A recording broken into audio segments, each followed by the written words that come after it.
नमस्कार दोस्तों PCS academy में मैं आप सभी लोगों का स्वागत करता हूं। और दोस्तों, आज की डेट में हम लोग यूपी पीसीएस मेंस के आंसर राइटिंग का पार्ट जो है वो 124वां पार्ट देखेंगे। और इस आज का जो प्रश्न है, जैसे GS first paper second paper का प्रश्न है और एक आपका करंट अफेयर का प्रश्न होगा। प्रत्येक पार्ट में हम लोग दो प्रश्नों को अच्छी तरीके से देखते हैं। जो आंसर राइटिंग की यूपी पीसीएस मेंस 2020 और 21 के लिए आंसर राइटिंग की सीरीज़ चल रही है, तो उसको आप लोग बहुत ही अच्छी तरीके से लिखने का प्रयास करिए। वीडियो अच्छा लगा हो तो वीडियो को लाइक कर दीजिए और अपने फ़ोन के माध्यम से व्हाट्सएप ग्रुप या टेलीग्राम ग्रुप के माध्यम से इस वीडियो को शेयर भी करा सकते हैं, जिससे दूसरे लोग भी इसका फ़ायदा उठा सकें। ठीक है। और जो यह पार्ट है दोस्तों, आपका 124वां पार्ट है और प्रत्येक पार्ट में दो प्रश्नों को देखते हैं। पेपर सेकंड का प्रश्न है और प्रश्न संख्या 247 है, 247 है। और इस प्रश्न को आप लोगों को 200 शब्द सीमा में बहुत अच्छी तरीके से लिखना है। अच्छे से इस प्रश्न को आप लोग लिखिए। यह जो प्रश्न है आपका यूपीएससी मेंस 2019 का प्रश्न है, आया हुआ प्रश्न है। और आईएएस में आए हुए क्वेश्चंस जो होते हैं वो पीसीएस के लिहाज से बहुत ही ज़्यादा महत्वपूर्ण हो जाते हैं, तो इसीलिए इन चीज़ों को भी करना बहुत ही ज़्यादा ज़रूरी होता है। दूसरा प्रश्न जो है आपका करंट अफेयर का प्रश्न है।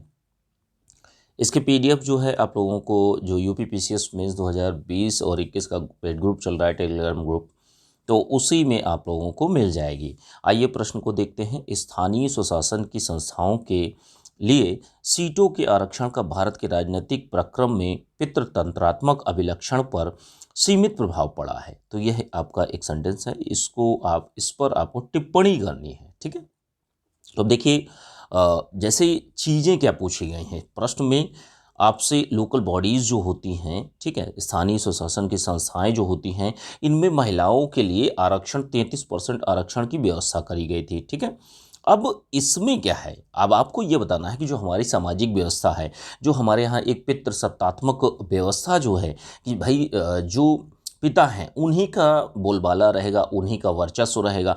तो इस अभिलक्षण पर, जो एक समाज की एक अभिलक्षण है, सामाजिक अभिलक्षण जो है पितृसत्तात्मक व्यवस्था, तो इस पर सीमित प्रभाव डाला है। ठीक है, ध्यान रखिएगा। जो महिलाओं को आरक्षण दिया गया है लोकल बॉडीज में, स्थानीय स्वशासन में, तो उसने सीमित प्रभाव डाला है। तो इसी पर आपको टिप्पणी करनी है। तो सबसे पहले भारत की स्थिति को थोड़ा सा बताइए, किस तरीके से व्यवस्था है, राजनीतिक व्यवस्था में जो स्थानीय स्वशासन है किस तरीके से कार्य करता है, और उसके बाद पितृतंत्रात्मक जो व्यवस्था है उसके बारे में थोड़ा सा बताइए। और उसके बाद में लास्ट में आप उपाय भी सुझा सकते हैं कि जो ये सीमित प्रभाव पड़ा है इसको और अधिक प्रभावशाली बनाया जा सके। ठीक है। तो अच्छे से चीज़ों को आप लोगों को बताना है। और प्रश्न को लिखने से पहले वही सावधानियाँ कि जैसे जो ग्रामर की गलतियां हैं वो आपसे नहीं होनी चाहिए। जो इंट्रोडक्शन पार्ट है, बॉडी पार्ट है, कंक्लूजन पार्ट है, तो तीनों में एक एक कोटेशन, कविता, श्लोक, मूवी के गीत, बोल, इन सारी चीज़ों को ऐड कर सकते हैं, अपने उत्तर को बेहतर बना सकते हैं। इसके साथ में अन्य चीज़ें भी होती हैं कि जैसे जो अच्छे लाइंस होती हैं, अच्छे कोट्स होते हैं, तो उनको आप अंडरलाइन भी करने का प्रयास करिए। जो अच्छे शब्द होते हैं उनको अंडरलाइन करने का प्रयास करिए। कुछ डेटा, डायग्राम, इन सारी चीज़ों का भी उपयोग करते हुए अच्छे से आंसर राइटिंग करिए। देखिए, जो लोग नहीं लिख रहे हैं आपको लिखना पड़ेगा और डेली डेली आप लोग 2 प्रश्नों की या 3 प्रश्नों की, जितना भी आप मैक्सिमम टू मैक्सिमम कर सकते हैं उतनी आंसर राइटिंग प्रैक्टिस करते रहिए। ठीक है। आइए देखते हैं। देखिए, जो स्थानीय स्वशासन की संस्थाएं जो होती हैं, तो उनके सीटों का आरक्षण, महिलाओं के लिए सीटों के आरक्षण का जो है भारत के राजनीतिक प्रक्रम जो है पितृतंत्रात्मक अभिलक्षण है, उस पर सीमित प्रभाव पड़ा है। अब देखिए भारत की स्थिति कैसी है। देखिए, हमारे देश में संघीय गणराज्य की व्यवस्था की गई है कि भाई संघ, हर तरीके से संघ का जो क्षेत्र बताया गया है, वो जो अंग बताए गए हैं, भाई संघ का जो सेंट्रल गवर्नमेंट होती है तो उसका क्षेत्र कहाँ तक होता है। ठीक है। तो सारी की सारी चीज़ें केंद्र के अंडर ही आती हैं, लेकिन जो अधिकार हैं, जो शक्तियां हैं, उनका विभाजन किया गया है। जैसे केंद्र है, राज्य है और स्थानीय है। ठीक है। तो इन सरकार के क्षेत्रों में विभाजन किया गया है। अब देखिए, हमारे यहाँ जो स्थानीय स्वशासन था, तो इसको लाया गया था, जो पंचायती राज व्यवस्था थी, तो इसको 73वें और 74वें संविधान संशोधन के द्वारा इसको मान्यता दी गई थी। ठीक है। और क्या था कि जैसे हमारे यहाँ सरकारी प्रावधान क्या है, तो सरकारी प्रावधानों में यही कहा गया है कि जो महिलाएं होती हैं, महिलाओं को पंचायतों में, ध्यान रखिएगा, जितने भी लोकल बॉडीज़ होती हैं, तो वो चाहे आपकी, देखिए दो टाइप की होती हैं। 73 जो 73rd अमेंडमेंट था, तो उसके माध्यम से जो आपकी ग्राम पंचायतें होती हैं, ठीक है, तो उनमें आरक्षण की व्यवस्था करी गई थी। और 74वें से जो आपके शहरी निकाय होते हैं, तो उनमें व्यवस्था करी गई थी। अब देखिए, जो पंचायतों में महिलाओं का आरक्षण जो है, अब ये कहा जाता है कि 33% 73वें संविधान संशोधन के अंतर्गत किया गया था, लेकिन इसको बदल कर कई कई राज्य, अभी देखिए जो राज्य हैं वो कई राज्य कर चुके हैं। जैसे वर्तमान में 16 राज्यों ने 50% आरक्षण लागू किया हुआ है। इसकी आवश्यकता ये है कि सभी राज्यों में इन चीज़ों को लागू किया जाए, कि जैसे पहले 33% आरक्षण जो था, 33% जो रिजर्वेशन था, उसको बढ़ाकर 50% करने की आवश्यकता है। अब इसके लिए आपको एक आर्टिकल है 243 डी में आपको संशोधन करना पड़ेगा। अब इसकी वर्तमान में आवश्यकता बहुत है, क्योंकि देखिए, अगर हमारे यहाँ जो स्थानीय स्वशासन है उसमें महिलाओं की भूमिका अगर नहीं बढ़ेगी और अन्य राजनीतिक संस्थाओं में इनकी भूमिका नहीं बढ़ेगी, तो महिलाओं की जो स्थिति है उसको नहीं ठीक किया जा सकता। और वर्तमान में 16 राज्यों में 50% आरक्षण लागू है। देखिए, इसमें अगर आप 16 राज्यों का नाम गिनाते हैं तो ये कोई वो नहीं है, ठीक है। आपको 200 शब्द सीमा में ही अच्छे से लिखना है, तो इसको अच्छे से लिखिए। अब देखिए, पितृसत्तात्मक जो व्यवस्था है हमारे समाज में, देखिए जो एक सामाजिक ताना बाना है या सामाजिक व्यवस्था जो है, वो उसमें पुरुषवाद, यानी जो पिता होते हैं या घर के मुखिया जो होंगे, वो पिता ही होंगे, ठीक है। तो यहाँ पर महिलाओं को बिल्कुल निम्न कोटि का समझा जाता है, इतना आप लोग ध्यान रखिए। महिलाओं को जैसे 33% आरक्षण का प्रावधान 73वें 74वें संविधान संशोधन के द्वारा दिया गया था, लेकिन हमारी जब सामाजिक व्यवस्था की बात करते हैं, तो हमारे यहाँ पितृ सत्तात्मक व्यवस्था पाई जाती है, जिसमें पिता का वर्चस्व चलता है, महिलाओं का नहीं चलता। और आप लोगों ने देखा भी होगा, ग्रामीण क्षेत्र में जो लोग रहते हैं, तो उन्होंने देखा होगा कि भाई हर बात में पिता की ही चलती है, जो माता जी हैं उनकी नहीं चलती है। तो ऐसी चीज़ें अब, लेकिन समय के अनुसार चीज़ों का बदल रही हैं, चीज़ें परिवर्तित हो रही हैं, और पुरुषों का वर्चस्व जो है, देखिए समानता होनी चाहिए, ठीक है। किसी को आप दबाकर नहीं रखना है, ठीक है, कोई भी हो, आपको क्या है, सभी को समान अधिकार अगर संविधान ने दिए हैं, तो आपको सामाजिक रूप से भी इन चीज़ों को फॉलो करना होगा। पुरुषों का वर्चस्व जो है, ठीक है, और इसके लिए सीमित जो सुधार किए गए हैं, वो बहुत सीमित सुधार हुए हैं, ठीक है। अभी और भी सारी चीज़ें, बहुत सारे कानून, बहुत सारे प्रावधान, इन चीज़ों को बेहतर करने के लिए, जो महिलाओं की स्थिति है उसको बेहतर करने के लिए अभी करने होंगे। अब कुछ उपायों को आप लास्ट में बता दीजिए, कि जैसे उपाय कौन कौन से करने हैं, कि जैसे महिलाओं का सशक्तिकरण बहुत ही ज़्यादा ज़रूरी है। जब एक महिला सशक्त होगी, हर एक प्रकार से जागरूक होगी, वो चाहे आपका आर्थिक रूप से हो या सामाजिक रूप से हो, या राजनीतिक भागीदारी के रूप में भी, आपको महिला को आगे करना पड़ेगा, ठीक है। तो यहाँ पर महिला सशक्तिकरण बहुत ही ज़्यादा ज़रूरी है। सरकार को भी क्या है, सरकार को भी महिला शिक्षा में निवेश करने की आवश्यकता है, और इन्वेस्टमेंट आपको करना पड़ेगा, ठीक है, तभी आप इनकी स्थिति को ठीक कर सकते हैं। रोजगार के समान अवसर भी प्रदान करने होते हैं। बहुत सारी ग्रामीण क्षेत्रों में आप लोगों ने देखा होगा कि लड़कों को पढ़ने के लिए भेजा जाता है, लेकिन जब लड़कियों की बात पढ़ने की आती है तो लोग नहीं भेजते, ठीक है। ये एक सामाजिक स्थितियां हैं, जो हमारे एक जो पितृसत्तात्मक व्यवस्था है उसमें माना जाता है कि भाई लड़का बहुत अच्छा है, जो बेटी है वो पराया धन होती है, या पराए घर की धन होती है। तो ऐसी चीज़ें समाज में जब तक प्रचलित रहेंगी, तब तक महिलाओं को या लड़कियों को एक अच्छी स्थिति में नहीं जा सकेंगी।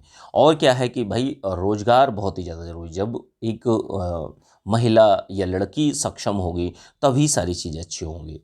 आर्थिक गतिविधियों में भी इनकी भागीदारी को सुनिश्चित करना होगा, हर प्रकार की, वो चाहे बड़े बड़े संस्थान हो या जो आर्थिक गतिविधियां, कोई उद्योग हो, हर तरीके से इनको सभी जो नियम कानून हैं उनसे इनको निजात दिलानी होगी। वो तभी होंगी जब ये व्यक्ति, जो महिलाएं हैं, यही जब आगे खड़े होकर आएंगी, ठीक है। और क्या है कि जैसे सरकारी प्रावधान कानून बहुत सारे बने हैं, लेकिन क्या है कि आपको करना क्या है, जो कानून बनाए गए हैं उनका क्रियान्वयन सही से नहीं होता। अब आपकी आज की डेट में देख लीजिए कि जैसे महिलाओं के प्रति हिंसा जो होती है, या उनका शोषण जो होता है उसके खिलाफ में बहुत सारे कानून बने हैं, लेकिन उनका क्रियान्वयन या उनमें जो प्रावधान है उनको और कठोर करना बहुत ही ज़्यादा ज़रूरी है। तभी एक मानसिकता है, पुरुष मानसिकता, वो चीज़ें ख़त्म होंगी, ठीक है? धीरे-धीरे चीज़ें होंगी। तो हमारे यहाँ जो प्रावधान है उनको भी ठीक करना होगा, जो कानून बने हैं उनको और कठोर तरीके से उनका क्रियान्वयन करना होगा। तो इस तरीके से आप लोग बहुत अच्छी तरीके से 200 शब्द सीमा में इस प्रश्न को लिखना है। और इसकी पीडीएफ जो है आप लोगों को, जो पेड ग्रुप चल रहा है 2020 और 21 का, तो उसी में आप लोगों को मिल जाएगी। जो लोग भी पेड ग्रुप 2020 और 21 के लिए ज्वाइन करना चाहते हैं अभी से, तो यह नंबर है 9140085178 पर आप लोग मैसेज करके जानकारी ले सकते हैं। आइए हम लोग दूसरे प्रश्न में चलते हैं। दूसरा प्रश्न जो है आपका करंट अफेयर का प्रश्न है दोस्तों।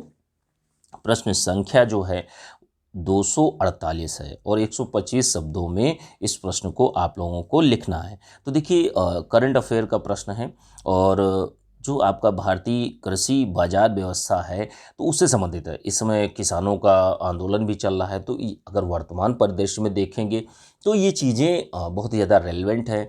क्योंकि देखिए, आयोग हो, कोई भी हो, यूपीएससी हो या यूपीपीएससी हो, हर जगह वही चीज़ें ज़्यादा से ज़्यादा पूछी जाती हैं जो कहीं ना कहीं चर्चा में रहती हैं। तो प्रश्न भी इसीलिए छाँट छाँट कर ऐसे प्रश्नों का समावेश किया जाता है जो समय के अकॉर्डिंग बिल्कुल सही हो। अब देखिए, आज का जो दूसरा प्रश्न है, करंट अफेयर का प्रश्न है। प्रश्न संख्या 248 है और 125 शब्दों में इस प्रश्न को आप लोगों को अच्छी तरीके से लिखना है। प्रश्न को लिखने से पहले जो सावधानियां आप लोगों को ध्यान में रखनी है कि जैसे जो ग्रामर की गलतियां हैं वो आपसे नहीं होनी चाहिए। जो इंट्रोडक्शन पार्ट है, बॉडी पार्ट है, कंक्लूजन पार्ट है, तो तीनों में एक एक कोटेशन, कविता, श्लोक, मूवी के गीत, बोल, इन सारी चीज़ों को ऐड कर सकते हैं और अपने उत्तर को बेहतर बना सकते हैं। जो आप शब्द लिखते हैं या अच्छे शब्द या वाक्य जो होते हैं उनको अंडरलाइन भी करने का प्रयास करिए। कुछ फ्लो चार्ट डाल दिया करिए जिससे आपका उत्तर और भी ज़्यादा बेहतर हो जाता है। फ्लो चार्ट हो गया, डायग्राम हो गया, तो इन सारी चीज़ों को भी ऐड कर लिया करिए। अब देखिए, आइए प्रश्न को देखते हैं। प्रश्न क्या है, वर्तमान में भारतीय कृषि बाजार व्यवस्था जो है किन किन चुनौतियों या समस्याओं का सामना कर रहे हैं। भारत में बेहतर कृषि बाजार के महत्व का वर्णन कीजिए। तो अब देखिए, जो बेहतर कृषि बाजार है वो क्यों आवश्यक है, आखिर इसकी महत्ता क्या है, तो इन सारी चीज़ों के बारे में बताना है। पहले पार्ट में आपको समस्याएं बतानी है, दूसरे में आपको क्यों आवश्यक है, ठीक है, तो इसके बारे में बताना है। अब देखिए, सबसे पहले पार्ट में ये देखते हैं कि जैसे देखिए भारतीय बाजार व्यवस्था की समस्याओं को। तो देखिए, जो हमारा बाजार व्यवस्था या मंडी सिस्टम होता है, आप लोगों ने देखा भी होगा, तो वहाँ पर जैसे आप एक छोटे से किसान हैं, आपने कोई फसल उगाई, फसल उगाने के बाद आप मार्केट में ले जाते हैं, छोटी सी मंडी या कस्बे की मंडी में आप ले जाते होंगे, वहाँ पर आपको शुल्क देना पड़ता है। तो अलग जगह मतलब अलग अलग जगहों पर अलग अलग शुल्क लगाया जाता है। अब देखिए, कहीं कहीं पर 10 से 15% कई फसलों पर भी लगाया जाता है। तो ये भी एक बहुत बड़ी दिक्कत है, चुनौती है कि जो बाजार शुल्क है उसका उच्च भार, ये बहुत बड़ी चीज़ होती है जो किसानों को हर तरीके से दबाने का प्रयास करता है कि भाई आदमी दबाव में आ जाएगा, सोचेगा यार इतना ज़्यादा शुल्क देना पड़ता है और फसल की जो बिक्री हुई है उतनी हुई नहीं है। आदमी ले जाने से ही डरने लगता है कि अब हम बाज़ार नहीं ले जाएंगे, ऐसे ही अपना दे देंगे, दुकान छोटे छोटे दुकानदारों को अपना बेच लेंगे।